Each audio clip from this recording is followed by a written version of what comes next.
પીડિતનો જ નથી હોતો, એમનો પણ હોય છે જેમના પર આરોપ લાગે છે.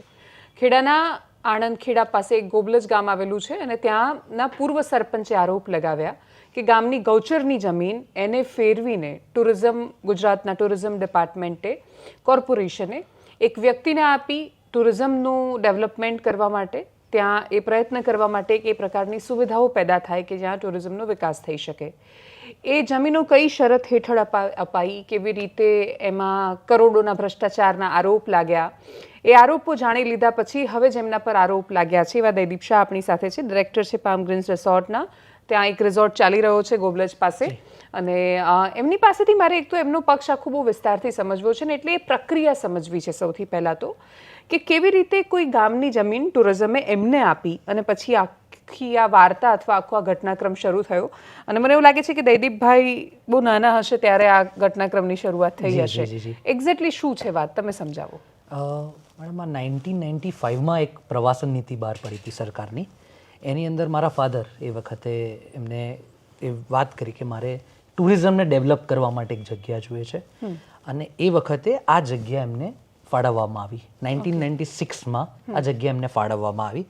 એ પછી વારંવાર એટલે એને જે પ્રોસિજર થતી હોય કે ગામના પંચાયતથી ઠરાવોથી લઈને કલેક્ટરને ઉપર ટુરિઝમ સરકારની જે ગાઈડલાઇન્સ હોય પ્રમાણે જે બધા ઓર્ડર થતા હોય બધા જ થાય. કેટલી હતી જમીન? એ ટોટલ 23 બ્લોક્સની જગ્યા હતી, આશરે 40 વીઘાની આસપાસની. 40 વીઘા જેટલી? જી જી. અને એ જગ્યા અમને પૂરતી આપી જે તે સમયે. એની અંદર હાઈકોર્ટે પણ એક ઓર્ડર એવો કર્યો કે એમની જે આ જગ્યા છે એને મેરિટ પર આપવામાં આવે અને મેરિટથી બજાર કિંમતે. આ બહુ ખાસ જાણવા જેવી વસ્તુ એ છે, સરકાર અલગ અલગ રીતે જગ્યાઓ આપતી હોય છે. અમુક ભાડા પટ્ટે આપતી હોય છે, અમુક સ્પેશિયલ ગ્રાન્ટમાં આપતી હોય છે, અમુક 99 વર્ષ માટે આપતી હોય છે. સરકાર બજાર ભાવે પણ વેચાણથી જગ્યા આપતી હોય છે. આની અંદર એ બજાર ભાવની કિંમત નક્કી કરવામાં આવી અને બજાર ભાવે આ જગ્યા અમને ફાળવવામાં આવી for the purpose of tourism. અને એ વખતથી લઈને આજ સુધી આની અંદર રેસ્ટોરન્ટ બની, વોટર પાર્ક બન્યો, રૂમ્સ બન્યો, રિસોર્ટ બન્યો, એની અંદર indoor games, outdoor games, artificial beach, ઘણી બધી આ રીતે ફેસિલિટી, યુટિલિટીઝ દરેક તબક્કે અલગ અલગ તબક્કે ડેવલપમેન્ટ થઈ આટલા વર્ષોની અંદર. અત્યારે બી હમણાં બી મ્યુઝિકલ ફાઉન્ટેન દુબઈ જેવું એવું ત્યાં આગળ કરવામાં કરોડો રૂપિયા, લગભગ આશરે કહું તો 100 કરોડના ખર્ચે ઇન્વેસ્ટમેન્ટ કરી ને આ બધું જ એને ડેવલપ કરવા માટે વપરામમાં. એટલે આ તમે ટુરિઝમે તમને ખાલી જગ્યા આપી, ગુજરાત સરકારે જગ્યા આપી ટુરિઝમ વિકસાવવાના ઉદ્દેશ્ય સાથે. એ જગ્યા તમે જે તે સમયે બજાર કિંમતે ખરીદી. કરેક્ટ. અને એ બજાર કિંમત નક્કી કોણે કરી એ વખતે? જે લોકોની મૂલ્યાંકન સમિતિ હોય એ કલેક્ટરના ઓર્ડરથી એ જગ્યા કે આ જગ્યા તમારે બાય કરવાની છે. અને આ જગ્યા આવેલી છે ખેડા પાસે? ખેડા પાસે ગોબલજ ગામની જગ્યા થાય છે. તો એ જગ્યા તમને કોઈ શરતો હેઠળ આપવામાં આવી હશે? એમાં વિભિન્ન શરતો હોય કે આ તમે આગળ વેચાણ કરો તો તમારે મંજૂરી લેવાની હોય, એની અંદર જે તમારે પ્રીમિયમની અમાઉન્ટ ભરવાની હોય એ ભરવી પડે.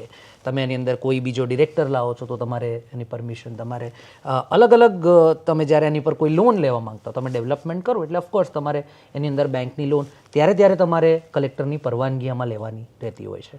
એ અમે વારંવાર બધી જ પરવાનગીઓ કલેક્ટર પાસે લીધી. મેં જ્યારે પહેલી વાર સમજી ત્યારે હું આ વિષયને એ રીતે સમજી હતી કે એક જગ્યા કે જે ટુરિઝમ કોર્પોરેશને તમને ફાળવી અને એના પછી એ જગ્યાનું ડેવલપમેન્ટ કરવા માટે એ જગ્યા પર તમે લોન લીધી અને પછી ત્યાંથી એક રિસોર્ટ કે વોટર પાર્ક સમથિંગ એની કંઈક શરૂઆત કરવામાં આવી. પણ શું એ જગ્યા ગૌચરની જગ્યા હતી? ગામ લોકોને પૂછ્યા વગર તમને ફાળવી દેવાઈ હતી? એક્ઝેક્ટલી થયું શું કે જેના કારણે આટલા વર્ષો પછી ગામના લોકોને એવું લાગ્યું કે એ છેતરાયા?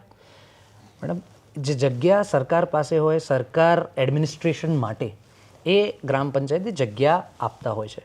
એ સરકાર પડતરની જગ્યા છે. એ સરકાર પડતર એ જગ્યા અમને આપી. અચ્છા, સરકારી પડતર હતી. અને એ ગ્રામ પંચાયતના બધા ઠરાવો થયા બાદ જ ભલી આની અંદર અમુક લોકોનો એક વ્યક્તિગત કાં તો એની અંદર કોઈ હોય, કોઈ હિત જોડાયેલું હોય, એ ચાહે આર્થિક હોય કે પછી પાછળ એની જગ્યા આવતી હોય, એને રસ્તાનું હિત હોય, એને મારે એ બધા ઊંડાણમાં નથી જવું, પણ એને વારંવાર અરજી જે તે ડિપાર્ટમેન્ટમાં, સરકારમાં આટલી મોટી જગ્યા હોય એટલે કેટલા બધા ડિપાર્ટમેન્ટ્સ ઇન્વોલ્વ હોય, રેવન્યુ ડિપાર્ટમેન્ટ ઇન્વોલ્વ હોય, લેન્ડ ડિપાર્ટમેન્ટ, બધા બહુ જ બધા ડિપાર્ટમેન્ટ્સ ઇન્વોલ્વ હોય, કેટલા બધા અધિકારીઓ હોય ને આટલા વર્ષોમાં કેટલા અધિકારીઓ આવ્યા હોય. વારંવાર એ વ્યક્તિ આમાં અરજી કરતો જાય, વારંવાર એ અરજી દફતરે થઈ જાય 30 વર્ષની અંદર મેમ કેટલી બધી એને અરજી, પણ એનું કેમ કે બધું જ બાય ધ રૂલ બુક થયેલું છે એટલે એવું કોઈ ઓપ્શન નથી. એટલે પછી એ જઈને બહાર ખોટા આક્ષેપ કરે, એના વિડીયો મૂકે, ગામવાળાને ભેગા કરે, પણ ultimately by the rule book જે થયું છે એને સરકારે પડતર જગ્યા ડેવલપમેન્ટ માટે, અને એ આખી આ રિસોર્ટ ડેવલપ કરવાથી એ આખો ગામનું આજુબાજુની જગ્યાઓનું ડેવલપમેન્ટ થયું. એટલે જગ્યાઓના ભાવ વધ્યા હશે, જગ્યાઓના ભાવ વધ્યા, ત્યાંના લોકોને જે ત્યાં આગળ છે એને કામ મળ્યું આટલા વર્ષોમાં, જે તે નાના નાના લોકોને બી અમે ગામને સાથે રાખીને. એટલે આ પર્ટિક્યુલર એક જ વ્યક્તિગત કે બે વ્યક્તિગત જ આ પ્રોબ્લેમ. મારે એ સમજવું છે કે 30 વર્ષ પહેલા એ જમીનના ભાવ શું હતા અને અત્યારે શું થયા છે?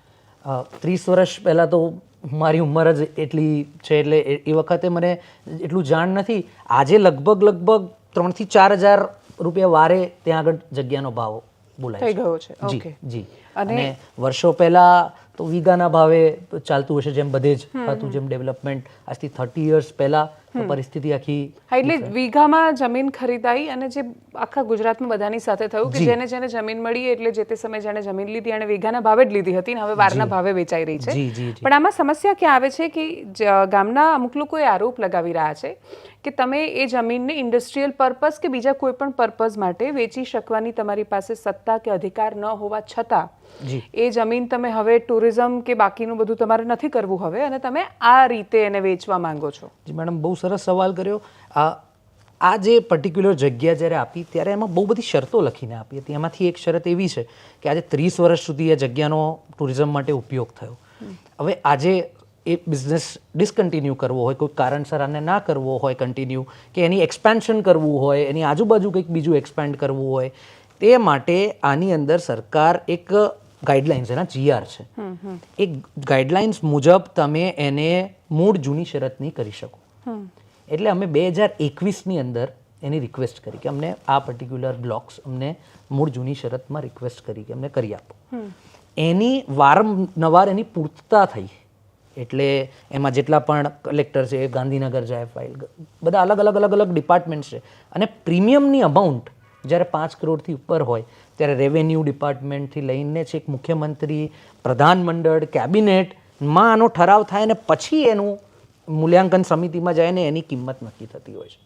એ અમે લોકોએ આ પર્ટિક્યુલર મારી જમીનની વાત કરું તો એમાં 10 કરોડ 21 લાખ રૂપિયાનું પ્રીમિયમ, આશરે 10.5 કરોડનો પ્રીમિયમ એની અંદર અમે લોકોએ ભર્યું. અને પછી જગ્યા એ મૂળ શરતની થઈ અને પછી એ બહુ હેતુકમાં ફેરવાઈ જગ્યા. એટલે આ એક સરકારના ગાઈડલાઇન્સ મુજબ એવું નથી થયું કે સરકારે જગ્યા આપીને વર્ષ એનો ઉપયોગ થયો ને પછી એ જગ્યા બારોબાર વેચી દીધી ને ગામવાળાને અંધારામાં રાખે. આમાંથી આવું કંઈ જ નથી થયું. એટલે એક તો આ જગ્યા જે સરકારે તમને આપી એ ગામની માલિકીની નહોતી. ના, એ સરકારી પડતર. સરકારી પડતર. આટલા વર્ષો એટલે 30 વર્ષથી તમે જ્યારે રિઝોર્ટ ચલાવતા હોય તો એનો મતલબ કે આટલા વર્ષો બહુ સારું ચાલ્યું. જી. તો વાંધો એક્ઝેક્ટલી ક્યાં પડી રહ્યો છે? તમે જમીન વેચી ત્યારથી, કેમ કે અમે જ્યારે ગોબલજ ગામના એક્સ સરપંચ કે જે અત્યારે કોઈ બીજા દેશમાં સ્થાયી થયેલા છે એ અમારી પાસે મૂળ રૂપે આ વાત લઈને આવ્યા અને એમની સાથે વાત કરી ત્યારે એમનો આરોપ એ છે કે આમાં સરકારને પણ છેતરવામાં આવી અને ગામના લોકોને પણ છેતરવામાં ના મેડમ, આ વાત એકદમ ખોટી છે. સરકારશ્રીની જે ગાઈડલાઇન્સની જે પ્રોસેસ છે એ ફોલો કરવામાં આવી છે.